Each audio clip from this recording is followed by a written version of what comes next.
I'm Christopher Nottingham. And I'm Victor Polino. And you're listening to Civil Dissonance, a show where we explore, engage, and dissect the topics that divide us as a society. Today on Civil Dissonance, we'll be discussing civic education. So, we're discussing civic education, Victor. Say what? What do you remember about civic education? I remember very little about my civic education in high school, and I don't actually remember any of it in high school. I think it was in middle school that we talked about it. Yeah, I can't remember civic education in high school either. I seem to remember it was under social studies. Maybe it was where they touched it or something strange like that. Probably. Yeah. It has been a long time since either one of us were in middle school or high school. Yeah, I can count the decades now, so it's kind of sad. But yeah, it's true. In civic education, so what is civic education in your opinion? Civic education would be education to explain our civic government. Wonder why that would be beneficial. I wonder if anyone knows about our government. Well, do you remember back in the early 2000s when Jay Leno still had his night show? Oh, yeah. He actually did a little thing where he would go out on the street and he would ask people, normal citizens, about civic stuff. Like, who was the ex-president or something like that. Oh, yeah. No, I remember that. People would give the absolute worst answers. It was funny, but it was sad. And I didn't realize how sad it was until I started getting older. Yeah, well, I didn't really think about what the relevance of it was. Like, why do I need to know this? And I guess maybe that's probably why most people don't remember it. I think that's an issue. If we, growing up, didn't realize the importance of civic education then and didn't really start getting interested in it until now, is that an issue? I have to admit that when I was in school, I probably regarded it as a pretty boring subject. And I probably didn't see the relevance to me today. So, I mean, why would I need to know it? I don't think the relevance was explained. No. Was politics or civics, was it discussed in your household growing up? Politics was always kind of broached in my home. We sat around and yelled at the TV like a lot of people. I mean, of course, when I was really young, it was the Reagan era. And then we went into the Clinton era, or the Bush. But and then we went into the Clinton era, and it was filled with nothing but controversy as far as things that probably weren't really relevant. And then we went into post 9/11. But most of my childhood was Reagan and Clinton. I mean, those two really had a distraction, I think, from a lot of what was going on. I guess I was sort of stuck in the sort of the pop culture icons that they were, that I didn't really know the history of what was trying to be accomplished or what was being said or how it was being changed. I think maybe that was where maybe civic education might have been a better light for me. I don't think politics was ever really discussed in my childhood homes, ever. I don't really recall ever being around a heated debate or even a civil discussion about politics. I feel kind of cheated for not having that. It could be worse. You could have had it shoved down your throat, maybe that would have been just as bad. Yeah, true. The first president that was elected while I was an adult was George W. Bush. And I can't remember during the campaigning. I'm feeling old right now. I'm just saying. Okay. I can't remember during his campaigning, my mother, my father, my grandparents, or my aunt. I can't remember any of them really talking about it at all. I think what amazes me about all of it is until the last few years, I didn't try to apply any civic knowledge to my voting. And maybe I was missing something. And to be honest, any people that I talked to really didn't apply a whole lot of that either. It's usually what the political party they support and the punchlines that you get from that. So I kind of wonder if I'd paid more attention, like I said, I can't even remember it, or maybe it just wasn't drilled in enough that those points of view would have had an impact. Well, I think it's important to understand that there's more to civic education than just who's running for president. I don't think I really come to understand how important our other parts of government were until later on. When you watch the news and when you hear people talk about politics, it's usually about the president or who's going to be president or what the president's doing. Nobody really talks about their congresspersons. No, it's kind of glossed over. Yeah. Even on local media, now that I think about it, if you're watching a local channel, you see a whole lot about what your local representatives are up to. Do you? I don't think I can't recall. No, I honestly don't know who our local representatives are. I probably should feel bad about that. I was just thinking back when I was a child And what education I do remember, I don't remember learning the Constitution. I remember learning the preamble, but I don't remember actually learning what the Constitution was about. And I'm amazed because I'm sitting here thinking, well, I remember George Washington as the first president. I remember them talking about the Revolutionary War. And then it seems like they just skip ahead to Civil War. But now I'm sitting here going, well, I don't really remember a whole lot about the Constitution. And that seems like it should be a stressed point of view. My experience with the Constitution, even though as a soldier, I swore an oath to protect and defend the Constitution, I'd never really read the Constitution, not in depth. I might have glossed it over with a poster that was on a classroom wall or a poster that was in maybe a courthouse, but to really read it and to talk about it, I don't think I actually started doing that until we started talking on your porch. I spent a lot of time arguing with my friends, so I have looked into it before that. But yeah, I mean, I think that I didn't really take a great interest into it until we started discussing it. All right, pop quiz. Okay, Victor. Was that terrible? No. You like that little beep, beep, beep? Yeah, it's fine. All right, okay. All right, pop quiz. So Okay. How long is the term for the president? They are allowed to serve 2 terms of 4 years. How about a U.S. senator? A U.S. senator can serve an indefinite amount of 6-year terms. How about a representative? They can do an unlimited amount of 2-year terms. Interesting. Okay. All Very. right. So, Mr. Brainiac, how do you oust a senator? Or a representative? Or representative. Okay. A member of Congress cannot be ousted from their position unless there is a 2/3 majority vote in the respective house to get rid of said person. So I can't do anything to get rid of my senator? No, we as citizens, once we vote them in, we can't do anything to get them out. With that being said, where did you learn that? I researched it on my own. Do you feel like that's important to know? I think that's extremely important, especially how long a member of the House of Representatives or a member of the Senate is in that seat. The only way that we can replace them is to put somebody else in there. And the only way we can do that is when they go up for re-election. So one of the things that we need to know as United States citizens is when we can replace somebody that we're not happy with in Congress. You say you didn't learn that till recently? I did not. And if it was taught to me in school, I wasn't paying attention.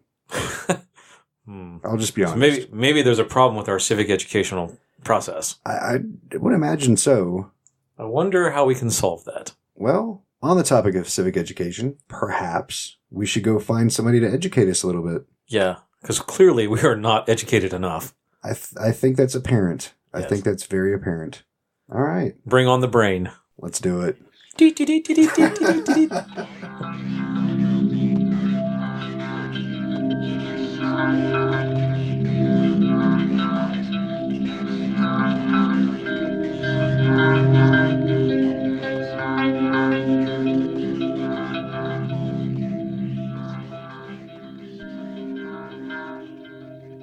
Today on Civil Dissonance, we'll be speaking with Rebecca Burgess. She manages the American Enterprise Institute's program on American citizenship.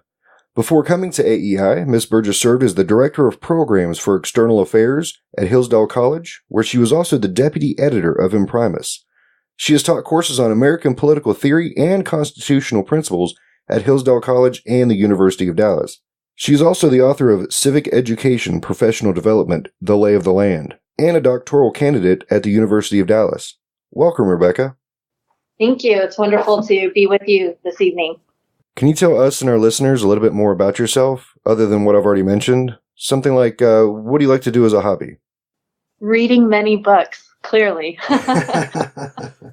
And when I'm not reading many books, looking up on Amazon which other books I should be reading. No, I'm originally from Montana, which is very far away from Washington, D.C. Never expected I would be in D.C. doing this type of work, but I'm very happy to be doing it. So things like being outside and getting to catch a glimpse of mountains and enjoying classical music are some of the things that I do when I'm not thinking about civics. So, Rebecca, how did you get interested in the topic of civic education? Well, it's a long story, and part of it happens just because my family talked about civics in a very general way, just, what is happening politically in the community.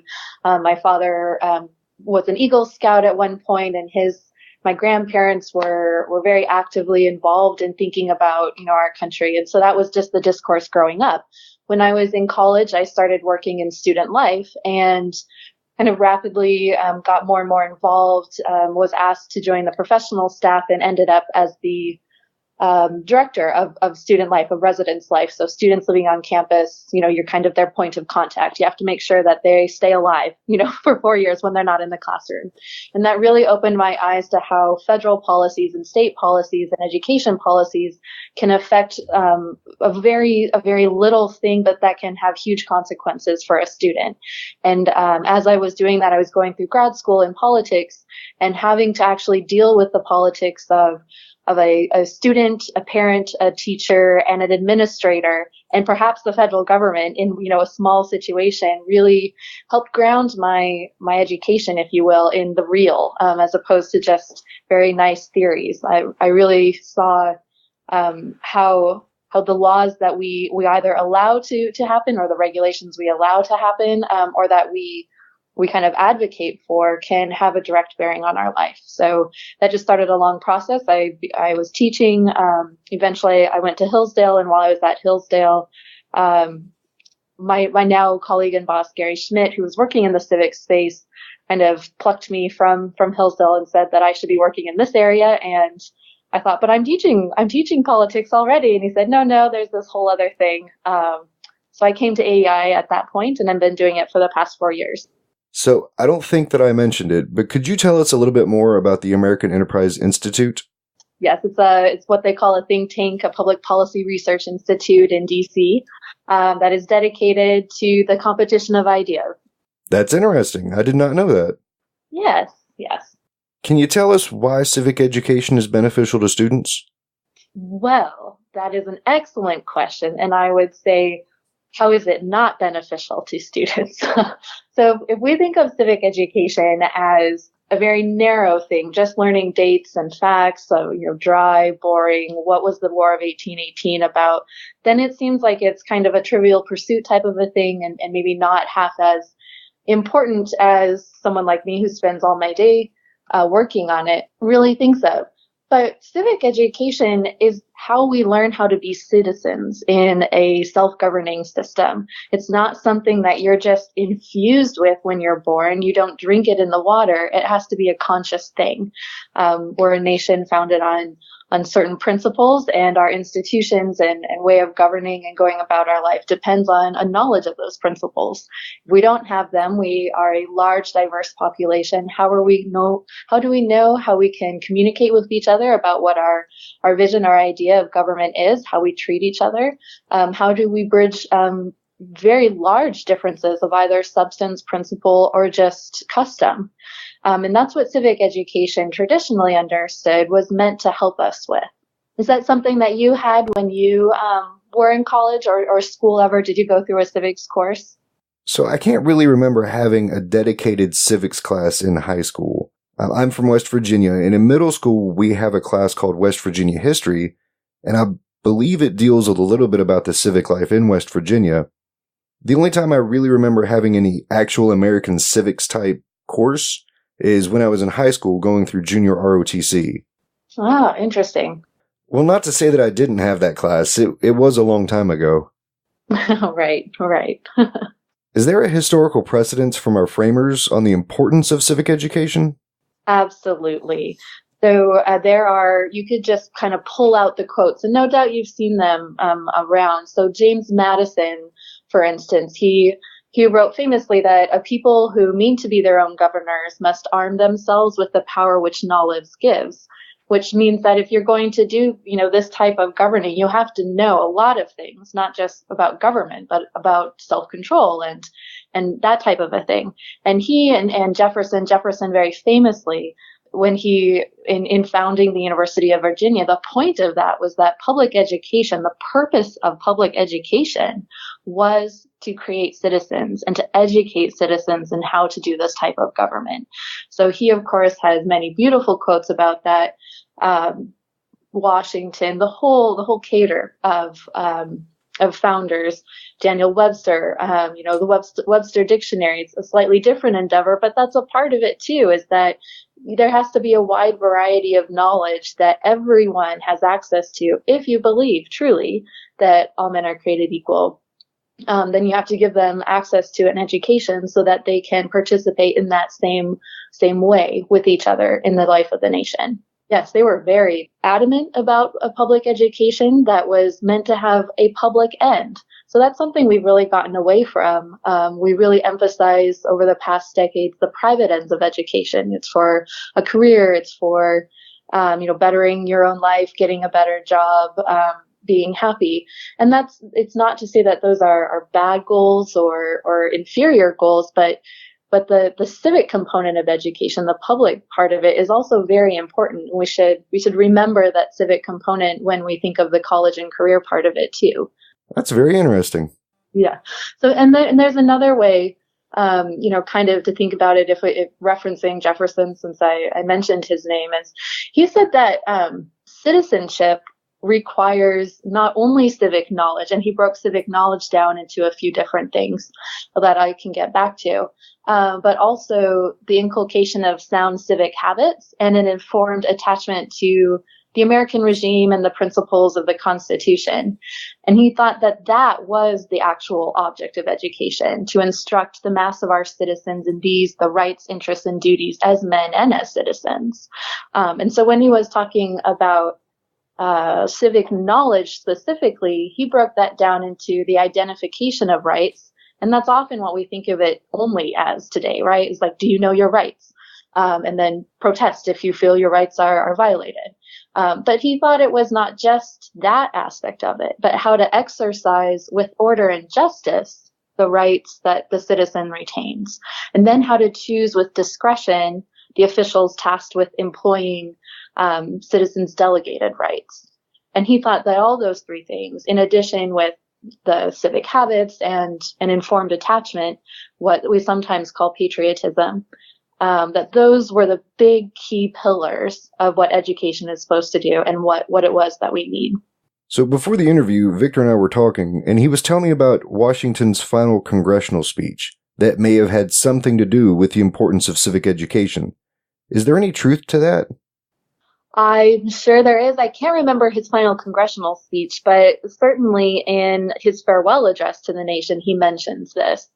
And Washington was a proponent of the Northwest Ordinance, and that was one of the first acts passed by Congress.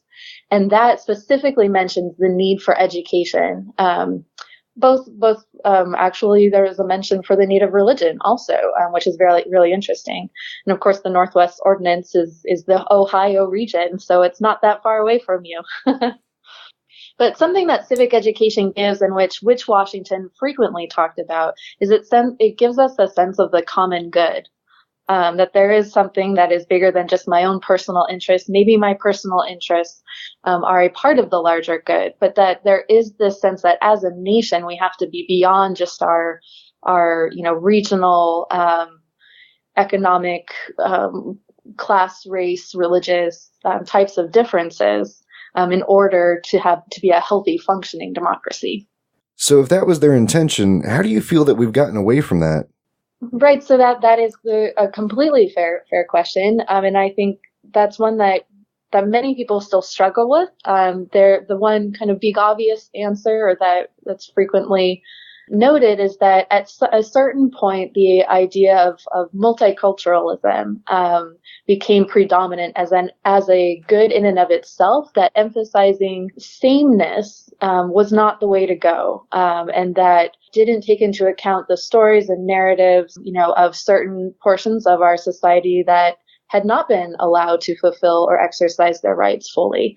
And so it was kind of false to keep on talking about what used to be called the melting pot of American, and that we needed to emphasize or give proper knowledge and space to the kind of mosaic or the salad bowl, however you want to think about it, of all those different elements within society. And so then in a way it kind of got well, I would say in many now, it kind of got out of control, in which we can only talk about different communities within America as though there is no one American community.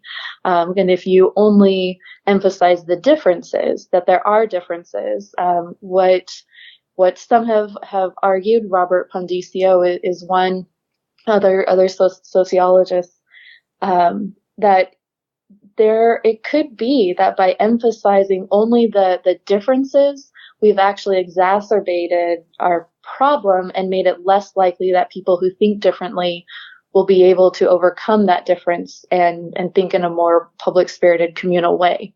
And that maybe, while there needed to be a greater acknowledgement of our failings as a nation, that we still needed to speak and talk and teach some type of communalness, that actually would allow for there to be differences that wouldn't fracture us so much. So there are philosophical, reasons and changes, and there's also political reasons, civil rights, changes within the teaching of various of these in universities.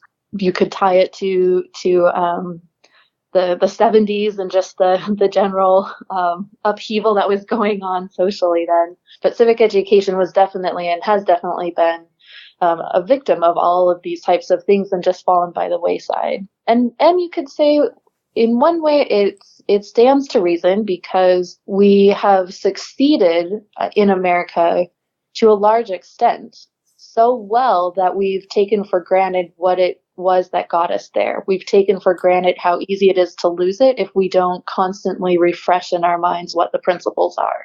At this point, as I think everyone reading the papers and looking around, or at least they say we're at such a bad spot. How did we get to this spot? Well, it's because we haven't been investing in the type of education that will help us to sustain ourselves through these moments. So in speaking with some people, I get this general understanding that they really don't understand how to have their voice heard through representation, regardless of which side of the aisle they prescribe to. Is there something that we're not teaching that might be making them feel that way in regards to civic education? Right. So I think that the principles of American political life are not taught well, in addition to just really the basic elementary, 3 branches of government textbook type factual knowledge is not being taught at all. And one of the reasons is a change within the education scene, an education philosophy that emphasize child first. And so rote learning, especially learning by memorization, really fell out of favor. And the narrative has been, it's boring. You're not going to engage anyone in that way. We have Google now. Some of these things are more trivial pursuit and you don't really need them any longer. And that really has taken a toll on civics, because civics, so much of it are about facts and dates. That's not all of it. But if you don't believe that there is a narrative that sustains those facts and dates and why they ought to be important, then you're going to just shoo it all away. And that has been what has happened. And so we're at a situation now where 30-something% of educated American adults can't name all 3 branches of government. That is both terrifying, right? And it explains, it shows, I would say, both the problem clearly, but also a means forward to fix it. If part of our rhetoric nationally is as heated, divisive, partisan as it feels today, perhaps it's because half of us, or more than half of us, don't actually know what our institutions are supposed to be doing, what they were designed to do. If we think that there is only one branch of government, or 2, or that laws are actually made by the Supreme Court, well, then we're going to think that different of those institutions aren't doing the job they're supposed to do, or that they are overstepping in a job they're supposed to do, or that they're not acting right when maybe they are. We're just ill-informed about what the purpose of those institutions are supposed to do. So what an initial very easy thing to do is just to start learning them. And when you learn them, you of course learn why they were set up that way. And that gets you to the principles. And it shows you, well, what have been the fights about these things? Why are some of these institutions the way they are? How did we get to the Electoral College? Well, it turns out the system beforehand was even clunkier, if you can imagine, for electing a president than the Electoral College was. And it's clunky, but it was trying to do something that the framers felt that it needed to do, which is represent the nation, not just a majority of people within the nation. So I think that is one of the fix is right in there. Of course, then you have to engage teachers with that. And that's another area where we have a lot of trouble in the American education system. Our civics teachers are now asked to do so much because civics is rolled into social studies. And there's a joke, it's a sad joke, but it's that all civics teachers have the same first name, which is Coach. So they're not necessarily teachers who have a wide pedagogical background or content knowledge background in the area that they're teaching. Maybe their BA was actually in psychology, or maybe it was in economics, and now they have to teach the principles of American government. They have to teach government, and that's not something they ever really did, or maybe they never even took a U.S. history course, because fewer and fewer American universities require that for a degree now. That is one of the real challenges, is changing how we educate our civics teachers so that they can provide an even better content in terms of civic education to students. So in researching the interview, I did read something that said that only 9 states within the United States actually requires civic education. So more or less states will include it in some type of graduation requirement in a very loose way. But yes, very few states actually have high stakes requirements for civic education. And that's something that places like the Joe Foss Institute and many other kind of civic education communities are trying to change. In Florida, they've done a really excellent job of making it a very important element of graduation, and they've had some really good results lately in that. But it's something that advocates for civic education are constantly, advocating for, so that it becomes a vital part of education. Again, I'm from West Virginia, and in West Virginia public schools, there's this thing called Freedom Week. During Freedom Week, in social studies classes, regardless of what's being taught, the teacher has to stop teaching and dedicate class time to teaching the Constitution and other civics types items. Have you heard of Freedom Week? And if so, what are your thoughts? So I spent some time in Texas, when that's where I did my graduate education, and they, I believe Texas was the first state to start the Freedom Week in 2001 or so. So I actually don't know that much about it, other than that I think there are 5 states. Is that what you said? You might have just said that. But there are 5 states, I believe, who have enacted some type of legislation to acknowledge that, and a few more who I think have some types of initiatives around it.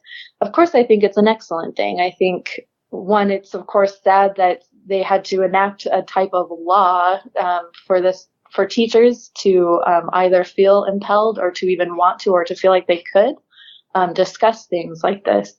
And I think that it would be wonderful for more states to do such things. But my one concern about it would be if we relegate it only to a week once a year, and it's kind of that thing that happens at that week, we are kind of getting away from the whole idea of citizenship being an everyday activity of rights and duties, and a thing that we do because we are here and citizens. But that's kind of being a little probably too high-minded about it.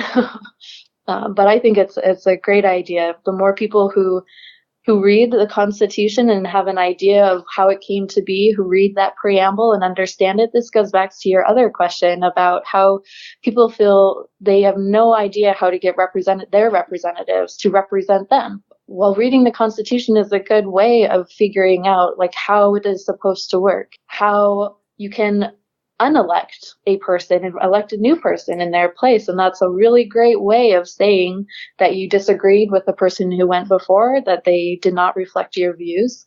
And we often forget that, I think, is that the electoral power is a very real power, especially at local elections. So instead of taking a full week from social studies teachers who teach anything from ancient civilization to present day stuff, wouldn't it make more sense or be more beneficial to push for a dedicated class on civics education specifically at all levels? Definitely. I am right behind you there. For sure. For sure. And that is, and once again, civics is an odd area, civics education, to be in, because I call it the bobblehead issue.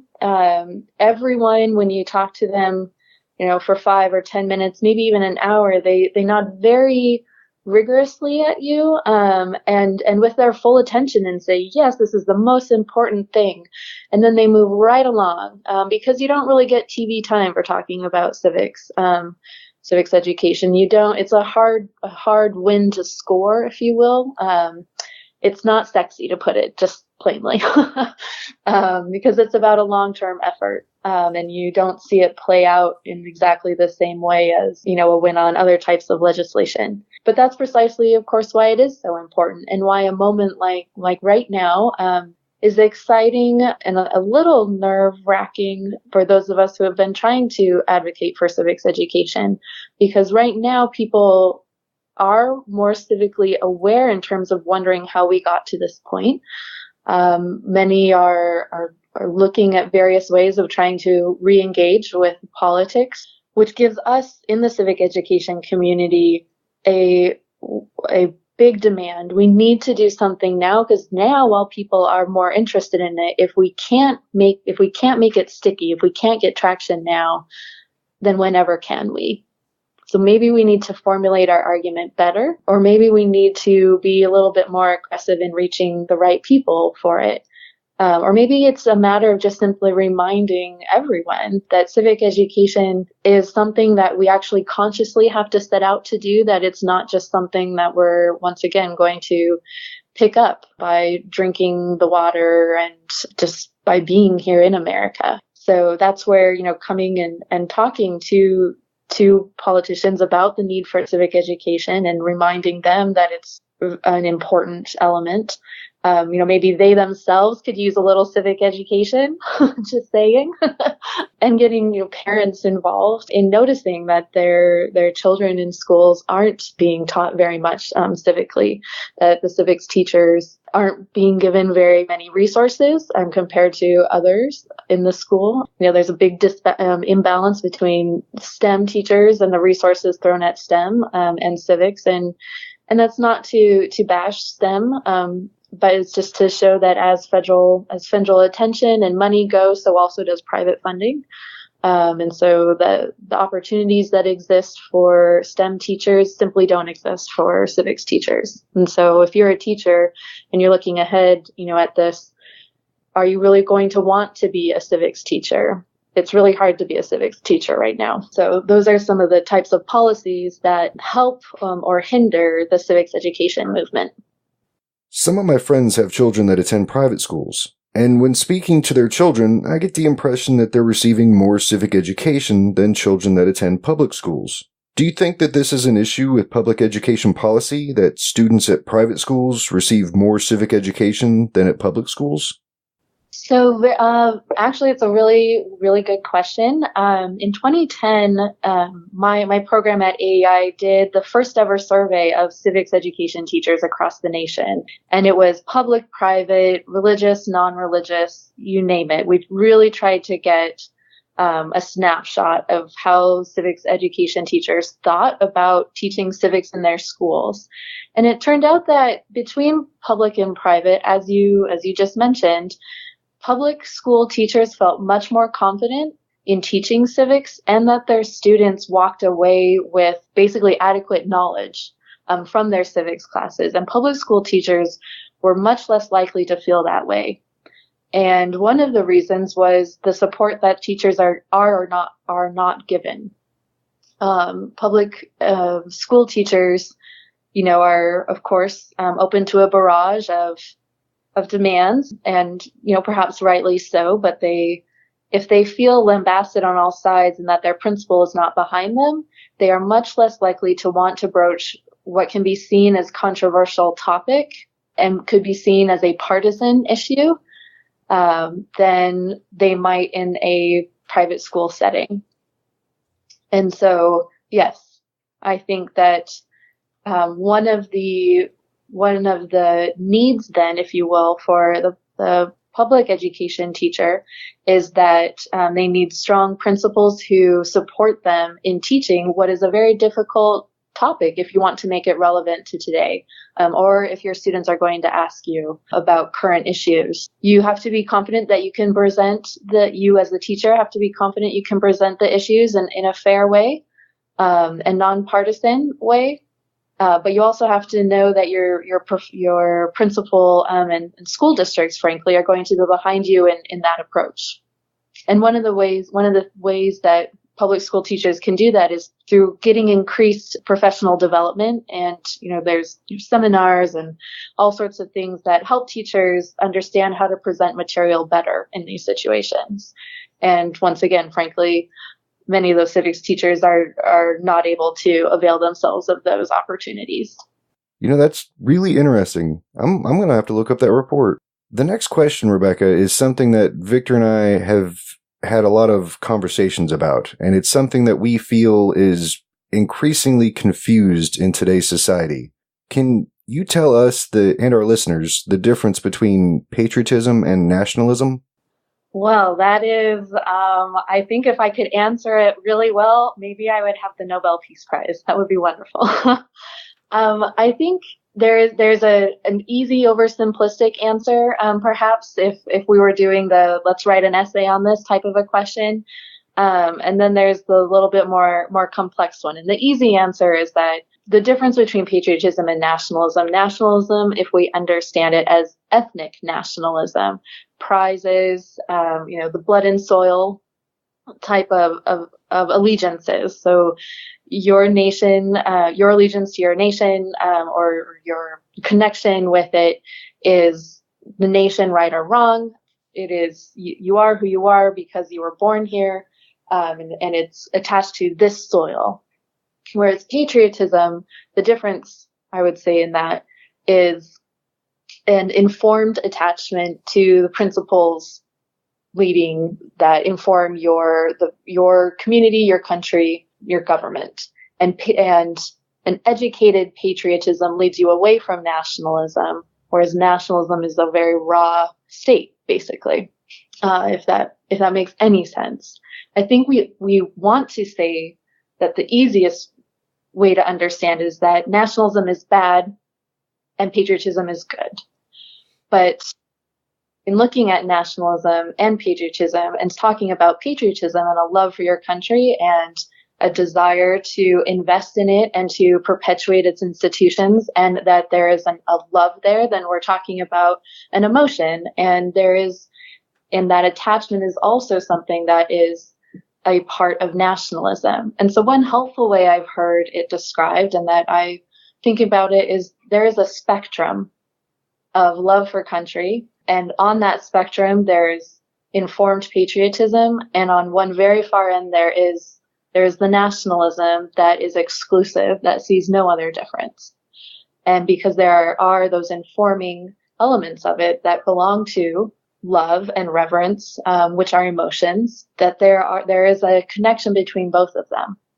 But that what civic education does ultimately is to help you on the patriotism scale and to understand that there are principles that are beyond a nation, that can help you understand how you interact with your community, your country, and the people around it, and the world, that can mitigate the effects of an extreme nationalism. Is that as clear as mud? I feel like that was as clear as mud. Yeah, I was with you the whole time. Really appreciate you answering that question for us. Okay, so final question. Can you give us some examples from around the world of patriotism and nationalism? So I'll give you a classic example. There's Sparta, right? And that was such an extreme patriotism that there was no private life left to the citizen. It was your entire life was the states, was the countries, but you wanted that because your entire meaning was bound up in the state. We don't do that, say, in America, because we think that the state is not what informs who you are. You, the individual, the citizens, are the important element in the American democratic process, right?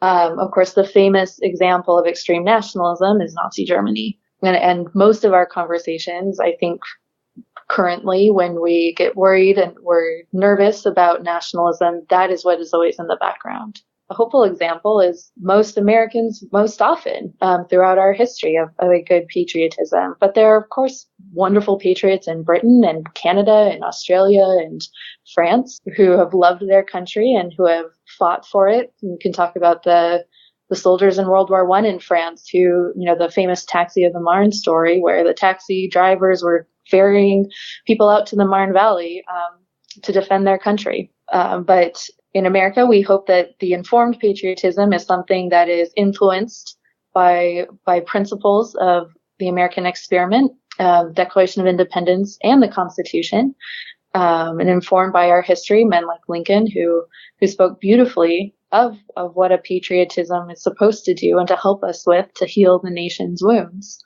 and to give us that common purpose and common vision. That was a really interesting answer. Thank you. So, Rebecca, I believe that's all the time we have. I really appreciate you being on our show today. Victor appreciates it. I know our listeners appreciate it. And again, thank you so much for your time and insight. Thank you so much for having me. It was a pleasure. So Victor and I again want to thank Rebecca Burgess for being on the show. Again, she's with the American Enterprise Institute. They're at AEI.org. You can follow her on Twitter at The Subtle Notes. And don't forget to check out her book, Civic Education, Professional Development, The Lay of the Land. We'll have links to all of these on our show notes. And Victor and I will be right back with our wrap-up.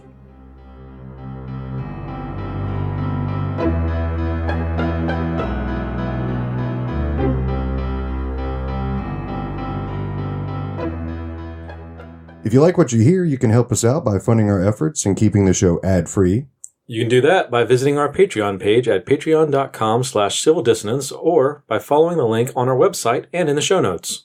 You can also show support to our guests by purchasing their books and other works. You can find a list with links on our website under Guest Works.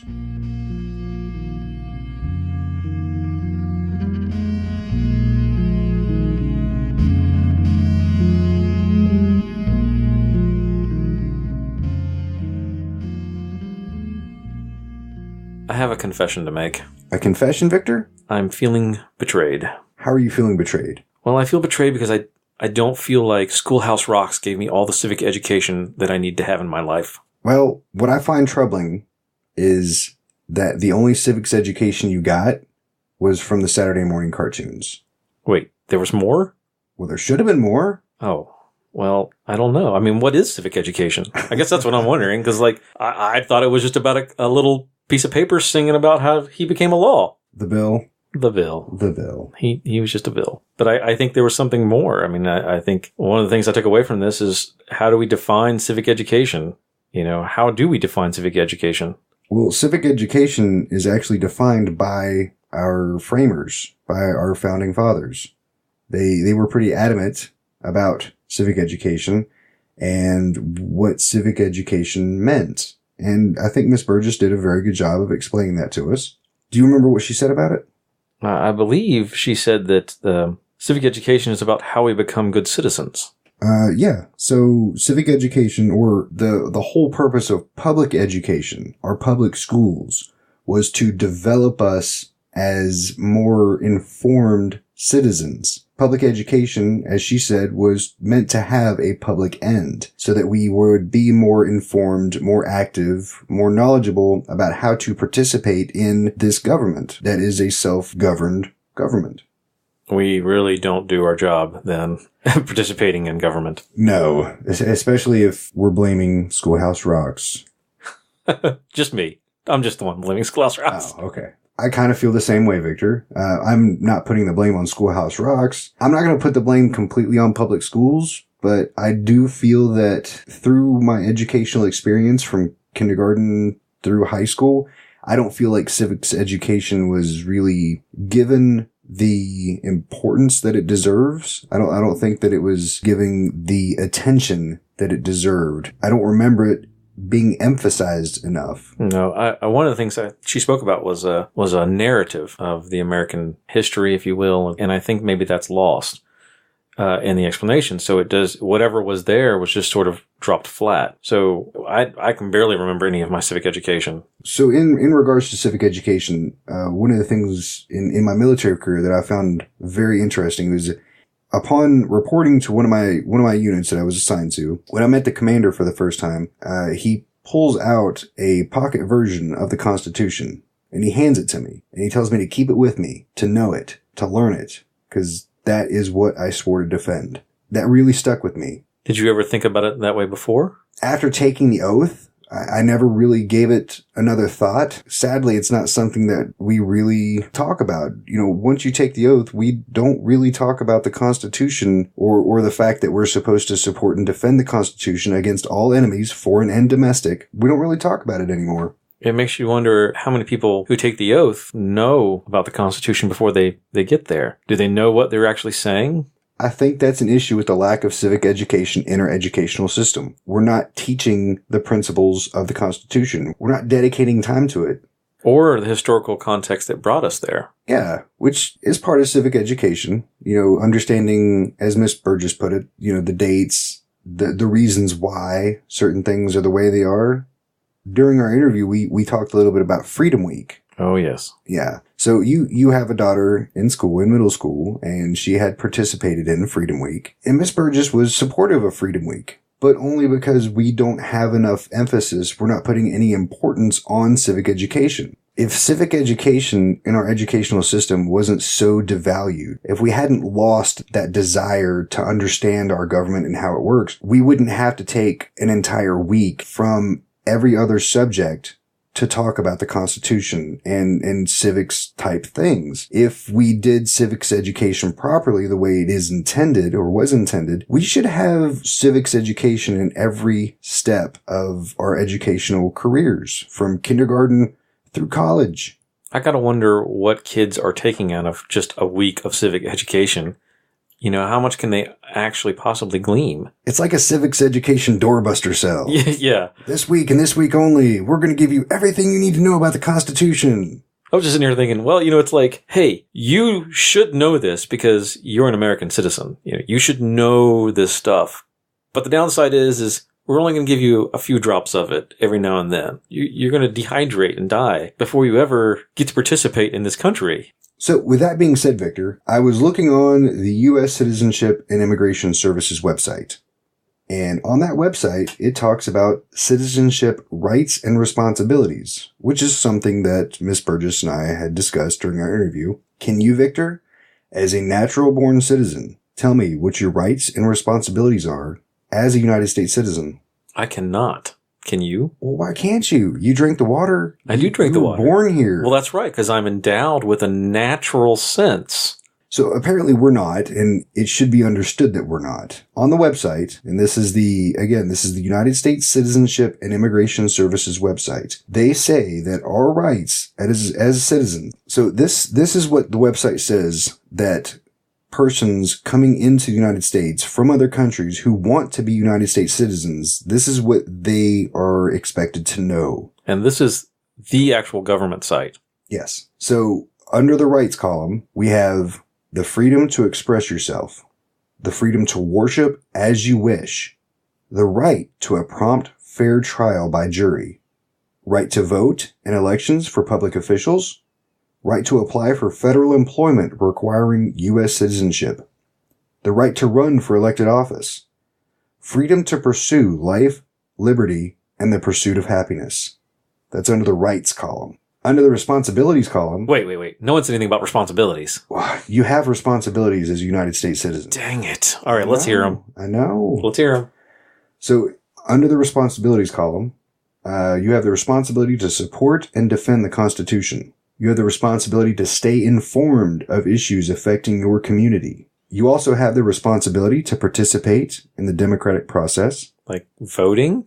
You also have the responsibility to respect and obey federal, state, and local laws. The responsibility to respect the rights, beliefs, and opinions of others. The responsibility to participate in your local community. The responsibility to pay income and other taxes honestly and on time to federal, state, and local authorities. Responsibility to serve on a jury when called upon. And the responsibility to defend the country if the need should arise. Those are the rights and responsibilities, Victor, that our United States government expects persons coming into our country who want to be United States citizens to know. Well, I mean, I don't think I knew all those things. I certainly did not until I looked it up. One of the things that Miss Burgess had talked about with civic education was, and I believe she was paraphrasing from one of our founders, was sound civic habits, not only civic knowledge about the rights, interests, and duties of the American citizen, but also the principles of the Constitution. And I want to say during the interview, that was something that was reiterated many and many times, was to understand the principles of the Constitution. And also in understanding our rights. We should also understand what civic knowledge is, understanding and identifying our rights, knowing how to exercise those rights, and also choosing, and this is the important part, with discretion, those who represent us. And by represent us, that's our government. And those are the rights that we delegate to our government. So when choosing our representatives, choose with discretion, an informed discretion, I would say. So you're saying that our political system is wrought with candidates who don't deserve or are not worthy of it? I'm not saying that. You're not saying that at all? I wouldn't say that. Okay, so you're just not going to say it. Not going to say that. Okay, well we can work with that. I will say that maybe in our electoral process, because we have such an uninformed public about how our government is supposed to work and what our representatives are supposed to be doing in their respective branch of government, that we might not be electing the most qualified individuals. Well, I can definitely see that. I think maybe we sacrifice building a stronger American community by celebrating our differences and not pursuing a path of the sameness that binds us together. Like having that civic knowledge and pursuing that. That was one of the aspects of civic education that was discussed. Using civic education as a bridge for our cultural differences. So we were both taught growing up about the melting pot of America. And I know Miss Burgess had discussed that in the interview, talking about how at some point we lost the shared American culture that we're all supposed to have. And we focus so much on our cultural differences, the different cultures that make up the United States as a country. And we lost that American culture, that American oneness, that even though we are all of different cultures, of different creeds, we're all still Americans, and we all share that. So as a nation, we as Americans have these shared values. We are a country of mixed cultures and identities, but we share our American community, the shared ideals of being American. So let me ask you something. What do you think it means to be a patriot?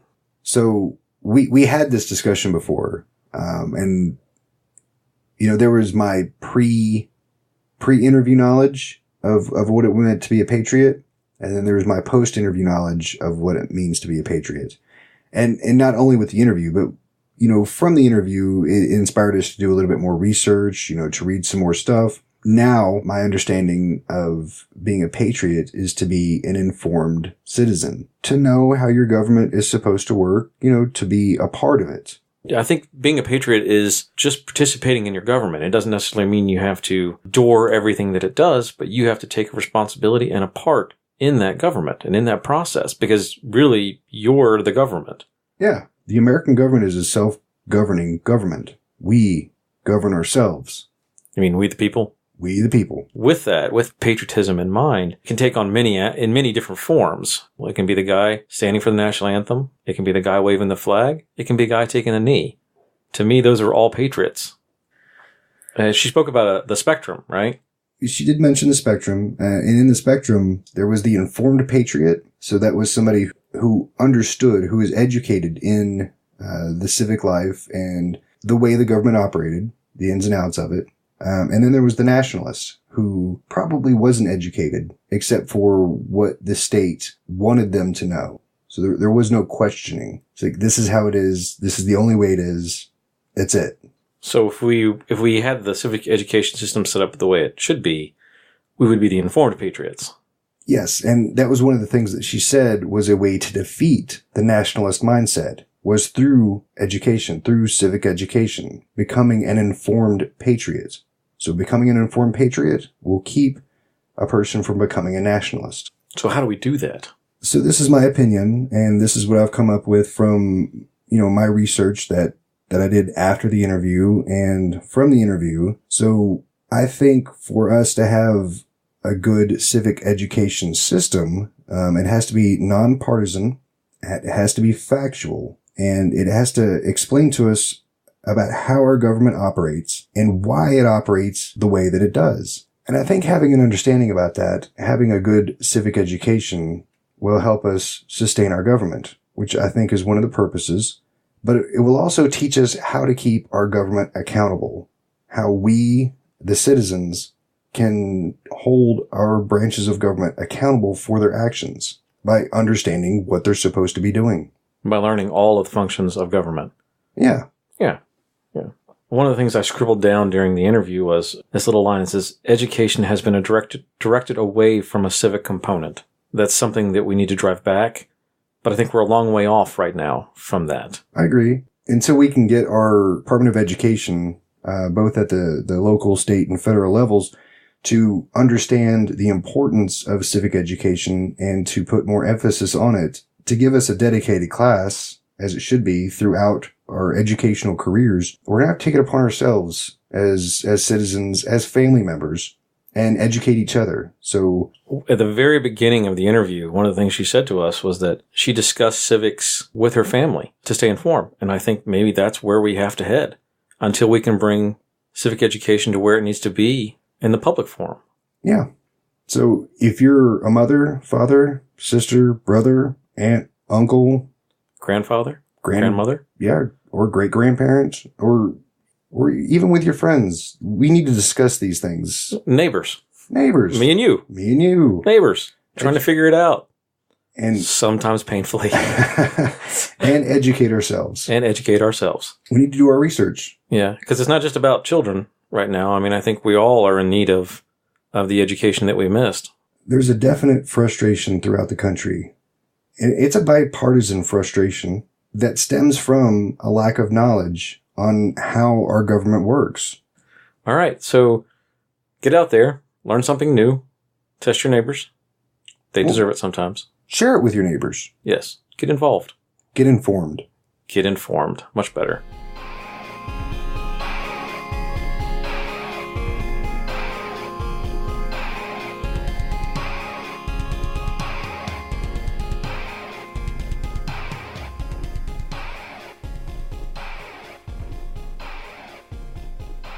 We'd like to give a special thanks to Stu Art and Design for our show's logo and to Kiko's Last Smile for the music you've heard during the show. We would also like to thank our guests for their time and insight, and a thank you to our listeners. Without you, this wouldn't be possible. Show your support by visiting our Patreon page at patreon.com/civildissonance and head over to our website for a full listing of our episodes, transcripts, and more information about our guests and other supporters. Follow us on Twitter, Facebook, and other social media. Links are in the show notes and on our website. And if you're so inclined, leave us a review on iTunes. And if you like what you've heard, tell people about us.